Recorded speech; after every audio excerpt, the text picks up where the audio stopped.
Es que miro cómo maneja el tiempo, con calma. ¡Oh! Técnica y No, se acabó, se acabó, se acabó, se Se acabó. miraba venir. Se acabó. No se levanta más. Ese es un gancho al hígado que dice uno de los dos Se knockouts acabó, más se dolorosos, acabó. Jorge. James Trent for the untouchable True School Sports. Let's go, baby. Bow! Be careful what you wish for because it can become a reality. The untouchable True School Sports Empire proudly presents something the boxing game's missing. Hey, what's going on? It's your boy BT. I came here to talk some boxing with the thousands of True School Sports subscribers. All right, so I'm really excited to get to this video because I've made videos about this particular fighter. I've interviewed him in the past. I interviewed him when he was an amateur. I've talked about him making his pro debut, but I never really gave him a proper prospect review video. So this is my prospect review video on one of my favorite fighters in boxing, one of my closest friends in boxing, and someone that I think in the coming years will be a factor in boxing. And that is none other than the fighting pride of Homestead, Florida himself, Luis Hernandez. 2-0, 2 knockouts, the super bantamweight prospect. Let's talk about him because I love this kid. I love Luis. Luis is someone that, when it comes to from a mentality standpoint, I wish every fighter in boxing was like Luis. I wish more people in life were like Luis because Luis is just someone that's razor focused on what he has to do to be the best fighter he can be. And what I can tell you about Luis is, and by the way, I can speak from experience about Luis Hernandez because I've actually sparred Luis myself. I've been in the ring with Luis Hernandez. You know, I sparred him one time. We did I think 2 or 3 rounds, so it was good stuff. But he's 21 years old. He's already gotten some world-class sparring in his career. Just back in November, he actually sparred Angelo Leo. He did 2 sparring sessions with Angelo Leo. He sparred him, how many rounds? He sparred Angelo for, I think it was 6 rounds the first time, and I think it was 6 the next time. So I think about 12 rounds in total with Angelo Leo. And I'll tell you this, I was very impressed with Luis in the sparring because Luis Hernandez didn't have a lot of amateur experience. He doesn't have no big amateur background to speak of. He only had 23 amateur fights. But one thing about Luis that I've always noticed for a while, and what I've always liked about him, is that he has good natural fighting instincts.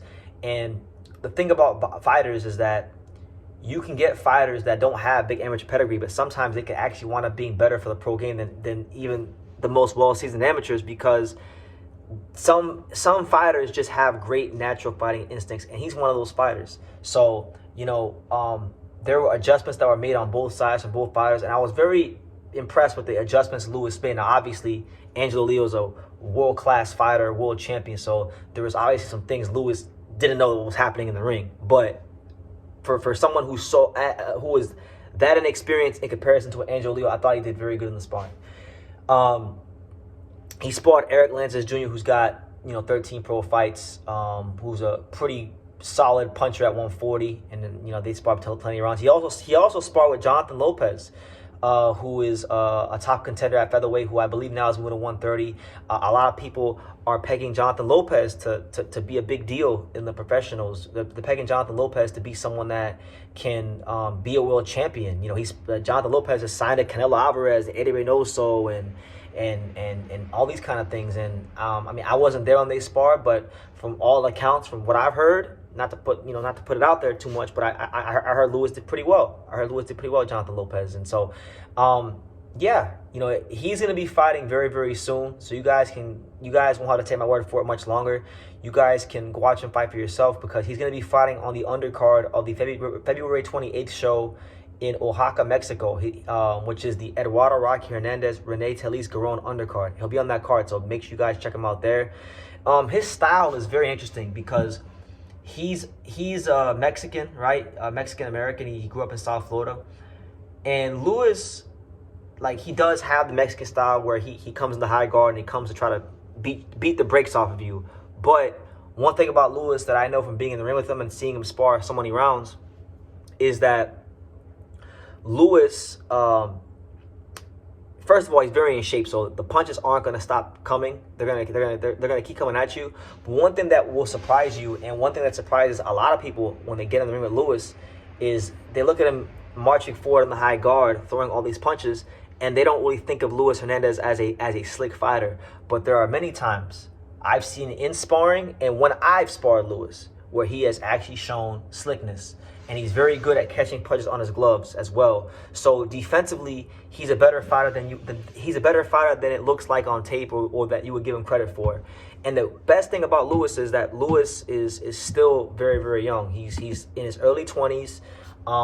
He doesn't have a bunch of wear and tear on his body from having a 200-fight amateur career, so his body's still relatively fresh, and that's actually why I think Luis Hernandez is able to give so much of himself to his training, because he's not burnt out from the amateurs. He's not, doesn't have a bunch of wear and tear on his body from that, and he's a fast learner. He's just a fast learner, and seeing him spar with myself, I've seen him spar Angelo Leo, who is in his prime right now, who's, in my opinion, the best featherweight in the world, or at least, at minimum, one of the best featherweights in the world. I saw a fighter in Lewis where, yes, there were things he clearly needed to work on, but he showed the ability to make adjustments. And I think when you're looking at fighter development, when you're looking at what a fighter could become in the future, the one quality you're always looking for is, does that fighter have the ability to make adjustments? And I think he does have that ability. So I'm very high on him. And just to illustrate to you guys how high I am on Luis Hernandez, I'll tell you a little story before I end the video. In December of 2023, I covered the Rafael Espinoza-Robeisy Ramirez fight, the first fight. And I took Luis Hernandez with me to the weigh-in. He came with me because I wanted him to get a feel for what professional boxing and big-time boxing is like, and give him a chance to just be in that atmosphere. And Lewis actually met Timothy Bradley.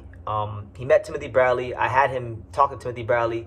Timothy Bradley and him exchanged some words of wisdom, or Timothy Bradley gave him some good advice, some good pointers on things. And I told Timothy Bradley that I'm high on him. And so Tim even told Lewis, he said, look, if this guy is talking high about you, then I know you have to be, you got to be some sort of good. And I stick by those words. Lewis has even gotten better. He's actually strengthened my belief in him since that conversation with Timothy Bradley, and I do think he's going to make some noise in the pros. And I'll be definitely covering his career as much as humanly possible. So, yeah, those are my thoughts on Luis Hernandez. Hopefully you guys tune into his fight when he does fight on February 28th. I'm not sure if he has an opponent. I will check real quickly. Let me see if he has an opponent. Luis Hernandez, BoxRec. Because I'm not sure if he has an opponent. I just know he's supposed to fight on the prelims of that card. So tune in really, really early to the prelims of Rene Talise-Garon versus Rocky Hernandez on February 28th. He doesn't have an opponent as of yet, but listen, just watch him fight, because I think he's going to be somebody to reckon with in boxing for sure. So, yeah, leave your comments down below. Make sure you guys take the time to subscribe. And like I say in every single one of these videos, you can love me or you can hate me, but I'm just a kid from Daniel. So until next time, take care, guys. Thank you for watching another video on the untouchable True School Sports Empire. For more great boxing content just like this, make sure you guys click right over here. Keep watching my boy BT put on the best interviews out here.